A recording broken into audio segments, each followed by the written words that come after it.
SC వర్గీకరణ అంశానికి సంబంధించి క్రిమీ లేయర్ పాయింట్ ఒకటి వస్తోంది. వర్గీకరణకు సుప్రీంకోర్టు గ్రీన్ సిగ్నల్ ఇచ్చింది. తెలుగు రాష్ట్రాల్లో దీని పరిస్థితి ఏంటి, కాన్సిక్వెన్సెస్ ఏంటి, క్రిమీ లేయర్ అమలు ఏ రకంగా సాధ్యమవుతుంది? సార్, సుప్రీంకోర్టు ఇచ్చినటువంటి తీర్పు నేను ఇంకా చదవలేదు.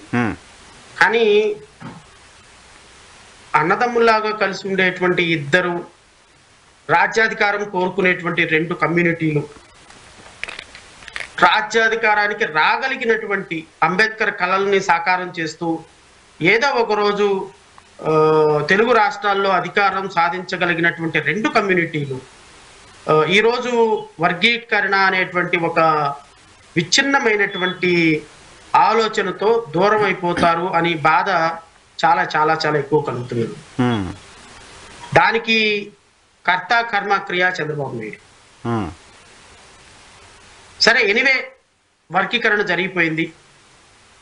ఈ వర్గీకరణ చేసే సందర్భంలో క్రిమీ లేయర్ అనే కాన్సెప్ట్ ని సుప్రీంకోర్టు ఇంట్రడ్యూస్ చేసింది. సింపుల్ గా క్రిమీ లేయర్ కాన్సెప్ట్ ఆంధ్రప్రదేశ్ రాష్ట్రానికి ఒక ఎస్సీ ఎస్టీ వర్గాలకి క్రిమీ లేయర్ కాన్సెప్ట్ అనేది అబ్సల్యూట్లీ అప్లికబుల్ కాదు.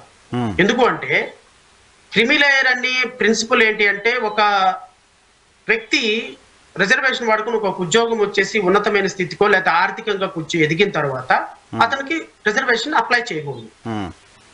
దట్స్ ఓన్లీ 1 పాయింట్ ఆన్సర్ దానికి. ఒక వ్యక్తి ఐఏఎస్ ఆఫీసర్ అయ్యాడు. ఐఏఎస్ ఆఫీసర్ అయినటువంటి వ్యక్తి కొడుక్కి రిజర్వేషన్ అవసరం లేదు. బికాస్ ఫైనాన్షియల్ గా అతను ఒక స్టేజ్ కి వెళ్ళిపోయాడు. ఒక లిమిట్ దట్ అంటే ఫైనాన్షియల్ క్యాపబిలిటీకి రీచ్ అయిపోయిన తర్వాత ఆ కుటుంబానికి రిజర్వేషన్స్ తీసేయాలనేది క్రిమీ లేయర్. నేనేమంటానంటే ఆర్టికల్ 341, 342 ఆఫ్ ఇండియన్ కాన్స్టిట్యూషన్ ప్రకారం ఎస్సీ ఎస్టీలకు రిజర్వేషన్స్ ఇచ్చింది basing on not financial capability, it is a discrimination. Correct. Social concept లో వాళ్ళకి డిస్క్రిమినేషన్ చూస్తుంది, వాళ్ళని చేస్తుంది సమాజం. వాళ్ళు అన్టచబుల్ పీపుల్ గా ఉండిపోతున్నారు.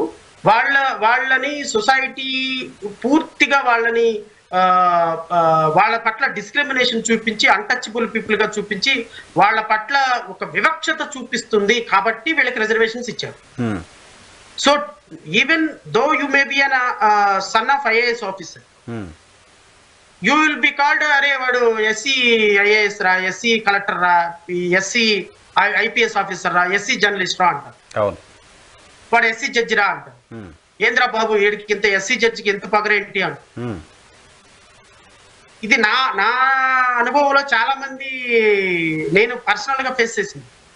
నాతోటి మీరు జడ్జిగా పనిచేశారు ఫేస్. నా దగ్గర నా ఇంటర్వ్యూకి మన ఐఏఎస్ ఆఫీసర్గా పనిచేసిన విజయ్ కుమార్ గారు వచ్చి, ఆయన కలెక్టర్గా పనిచేస్తున్న సమయంలో గోదావరి జిల్లాలో ఎక్కడో జిల్లా కలెక్టర్గా ఆయన వేయమని చీఫ్ సెక్రటరీ దగ్గరికి వెళ్ళి అడిగితే ఆయన టక్కన ఓపెన్ అయిపోయి, చీఫ్ సెక్రటరీ మీరు ఎస్సీ కదా అనంట.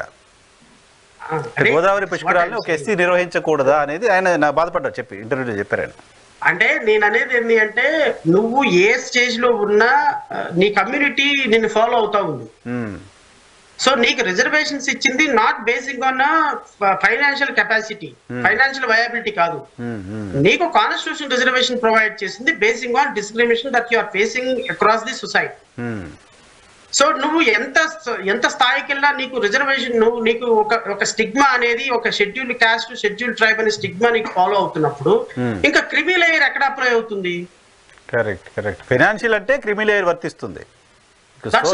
సోషల్ డిస్క్రిమినేషన్ ఉన్న దగ్గర అది ఎలా? నీకు అది డిస్క్రిమినేషన్ తీసేయాలి తప్ప దానికి ఫైనాన్షియల్ వయబిలిటీ సంబంధం లేదు కదా. కరెక్ట్. ఓకే.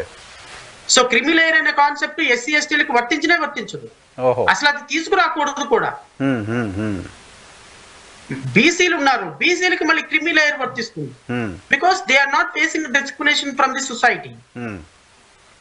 సో ఎస్సీ ఎస్టీలు ఎక్స్పెషల్ వీళ్ళకి రిజర్వేషన్స్ ప్రొవైడ్ చేసేదే వీళ్ళకున్నటువంటి బ్యాక్వర్డ్నెస్, వీళ్ళకున్నటువంటి సోషల్ హ్యూమిలియేషను, డిస్క్రిమినేషను, అన్టచబిలిటీ, ఇవి ప్రామాణికాలైనప్పుడు నువ్వు ఇవి ఎప్పుడైతే పోతాయో అప్పుడు రిజర్వేషన్ తీసేసి. ఇవి పోవటానికి స్టేట్స్ మెజర్ తీసుకోవాలి. ఇవి పోవటానికి states directive principles of state policies ని ప్రాపర్ గా ఇంప్లిమెంట్ చేయాలి. వీటి మీద కాన్సన్ట్రేషన్ చేసి స్టేట్ అనేది, అంటే స్టేట్ అంటే మీన్స్ గవర్నమెంట్ వీటిని తీసే ప్రయత్నంలో చేసి కంప్లీట్ గా సొసైటీలో ఇక SC ST BC minority concept ఏమీ లేకుండా ఎవరిని ప్రేమించినా పెళ్లి చేసుకోవచ్చు, ఎవరిని ప్రేమించినా ఇబ్బంది లేకుండా ఉండొచ్చు, ఎవరినైనా సరే ఫ్రెండ్షిప్ చేసుకోవచ్చు, ఎవరైనా ఏ కాలేజీలకు వెళ్ళి చదవచ్చు, ఎవరైనా సరే భూమిని హోల్డ్ చేసుకోవచ్చు, ఎవరైనా కూడా ఏ ఊర్లో అయినా తిరగొచ్చు, ఎవరైనా కూడా ఎక్కడికి వెళ్ళి అయినా ఓటు అడగొచ్చు. ఈ కాన్సెప్ట్ ఎప్పుడైతే వస్తుందో లిబరలిజం అనే కాన్సెప్ట్, అప్పుడు రిజర్వేషన్స్ అవసరం లేదు. అంతేగాని యాజ్ లాంగ్ యాజ్ ఈ కాస్ట్ సిస్టమ్ మనలో ఉన్నంత వరకు, ఈ డిస్క్రిమినేషన్ మనలో ఉన్నంత వరకు, ఇదిగో నువ్వు ఎస్సీ కాబట్టి నువ్వు మా ఊర్లోకి రావద్దు, మా పొలం దున్నొద్దు, మా అమ్మాయిని పెళ్లి చేసుకోవద్దు అని అనేంత వరకు రిజర్వేషన్ షాల్ బి కంటిన్యూడ్ కదా. కరెక్ట్. సో క్రిమిలేయర్ వర్తించదు పాయింట్ నేను వినలేదు, ఫస్ట్ టైం వింటున్నాను.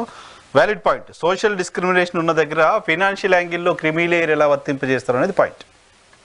ఖచ్చితంగా కదా. అసలు బేసిక్ 341 ఆర్టికల్ చదివితే మీకు కనిపించే మొదటి విషయంలో basing on discrimination only you people are getting reservations, okay not in financial angle.